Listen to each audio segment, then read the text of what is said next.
ಸ್ನೇಹಿತರೆ ನಮಸ್ಕಾರ.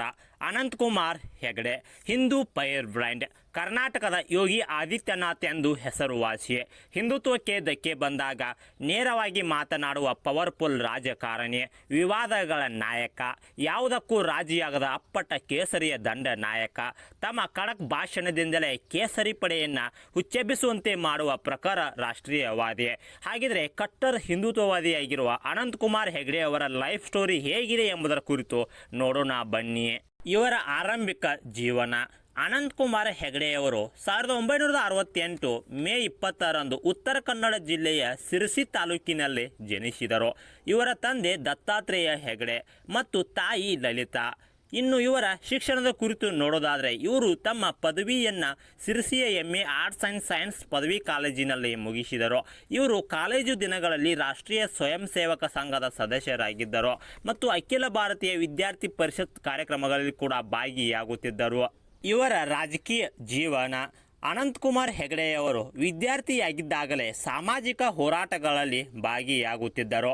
ಇವರು ಮೊಟ್ಟ ಮೊದಲ ಬಾರಿಗೆ 1996ರಲ್ಲಿ ಉತ್ತರ ಕನ್ನಡ ಲೋಕಸಭಾ ಕ್ಷೇತ್ರದಿಂದ BJP ಅಭ್ಯರ್ಥಿಯಾಗಿ ಕಣಕ್ಕಿಳಿದು ಮೊದಲ ಪ್ರಯತ್ನದಲ್ಲೇ ಗೆಲುವು ಪಡೆದುಕೊಂಡರು. ನಂತರ 1998ರಲ್ಲಿ ಮರು ಆಯ್ಕೆಯಾದರು. ಆದರೆ ಇದಾದ ಬಳಿಕ 1999ರಲ್ಲಿ ಕಾಂಗ್ರೆಸ್ ಪಕ್ಷದ ಮಾರ್ಗ್ರೆಟ್ ಆಳ್ವಾ ವಿರುದ್ಧ ಮೊದಲ ಬಾರಿಗೆ ಸೋಲನ್ನು ಅನುಭವಿಸಿದರು. ಆದರೆ ಇದಾದ ಬಳಿಕ 2004, 2009, 2014 ಮತ್ತು 2019ರ ಲೋಕಸಭೆ ಚುನಾವಣೆಯಲ್ಲಿ ಗೆಲ್ಲುವ ಮೂಲಕ ಸೋಲಿಲ್ಲದ ಸರ್ದಾರರಾಗಿ ಮೆರೆದರು. ಮಿನಿಸ್ಟರ್ ಆದ ಅನಂತಕುಮಾರ್ ಹೆಗಡೆ.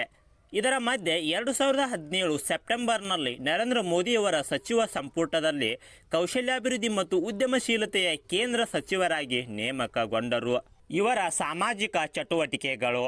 ಅನಂತಕುಮಾರ್ ಹೆಗಡೆಯವರು ಕದಂಬ ಸಂಸ್ಥೆಗಳ ಸಂಘಟನೆಯನ್ನು ಸ್ಥಾಪಿಸಿದರು. ಈ ಸಂಘಟನೆಗಳು ಸಾಮಾಜಿಕ ಮತ್ತು ಆರ್ಥಿಕ ಚಟುವಟಿಕೆಗಳ ಕ್ಷೇತ್ರದ ಕಾರ್ಯದಲ್ಲಿ ಭಾಗಿಯಾಗುತ್ತದೆ ಮತ್ತು ವಿಶೇಷವಾಗಿ ಗ್ರಾಮೀಣ ಪ್ರದೇಶದ ಅಭಿವೃದ್ಧಿ ಕಾರ್ಯಗಳನ್ನು ನಿರ್ವಹಿಸುತ್ತದೆ. ಇವರ ವಿವಾದಗಳು. ಅನಂತಕುಮಾರ್ ಹೆಗಡೆಯವರು BJP ಆಡಳಿತಕ್ಕೆ ಬಂದಿರುವುದು ಸಂವಿಧಾನದ ಬದಲಾವಣೆ ಮಾಡಲು ಎನ್ನುವ ಹೇಳಿಕೆ ನೀಡುವ ಮೂಲಕ ವಿವಾದವನ್ನು ಸೃಷ್ಟಿಸಿದ್ದರು ಮತ್ತು ಜನವರಿ 2017ರಲ್ಲಿ ಹೆಗಡೆಯವರು ಆಸ್ಪತ್ರೆಯಲ್ಲಿ ತನ್ನ ತಾಯಿಗೆ ಕೆಟ್ಟದಾಗಿ ನಡೆಸಿಕೊಂಡ ಆರೋಪಕ್ಕಾಗಿ ವೈದ್ಯರ ಮೇಲೆ ಹಲ್ಲೆ ಮತ್ತು ಹೊಡೆಯುವುದು ಕ್ಯಾಮ್ರಾದಲ್ಲಿ ಸೆರೆಯಾಗಿತ್ತು. ವಿವಾದ ನಂಬರ್ 2.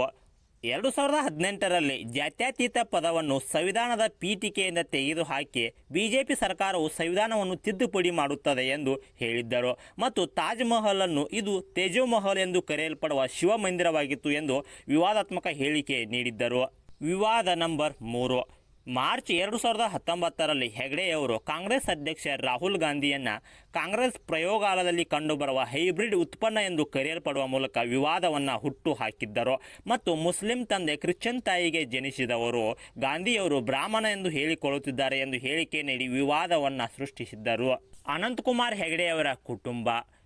ಅನಂತಕುಮಾರ್ ಹೆಗಡೆಯವರು 1998ರಲ್ಲಿ ಶ್ರೀರೂಪಾ ಹೆಗಡೆಯವರನ್ನು ವಿವಾಹವಾದರು. ಈ ದಂಪತಿಗೆ ಒಬ್ಬ ಪುತ್ರ ಮತ್ತು ಪುತ್ರಿಯರಿದ್ದಾರೆ.